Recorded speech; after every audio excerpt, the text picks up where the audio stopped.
अस्सलाम वालेकुम। ये भाई अभी देखें ये चिड़ा निकाल रहे हैं इधर से, बाहर काटे ना। ये 2 पीस हैं, अभी साथियों को दे रहे हैं निकाल के ना। अभी इनका वेट करेंगे, आपको वेट करके फिर बताते हैं इसकी अपडेट। ये ज़ीरो कर रहे हैं, ये देखें ना, ये 226 ग्राम है।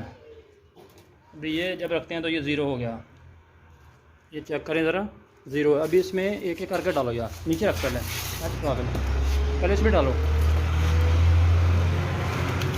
ये पहला चिड़ा डालेंगे इसमें, डालो ये बड़ा वाला डालो पहले, ये थोड़ा बड़ा लग रहा है। ये इसका वेट देखे भाई, 1 मिनट। ये 1300 ग्राम का एक चिड़ा है।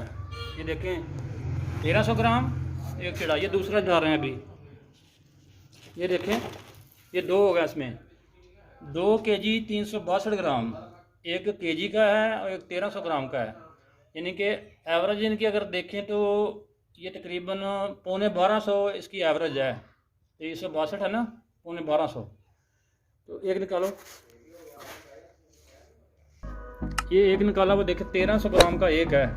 और ये जो है ये 1 kg का है। और रोज़ हम निकालेंगे, ये दोस्त हमसे आए हैं ये लेने के लिए। तो भाई साहब ये आपके सामने निकाला है, थोड़ा बताइएगा। जी माशाल्लाह, बहुत ज़बरदस्त, पहली दफ़ा मैं देखा है। और ये अभी यहाँ पे बनाएंगे, और भी साथी जो लेने के लिए आएंगे ना, साथ साथ हम वीडियो बना के लगाएंगे तिलापिया।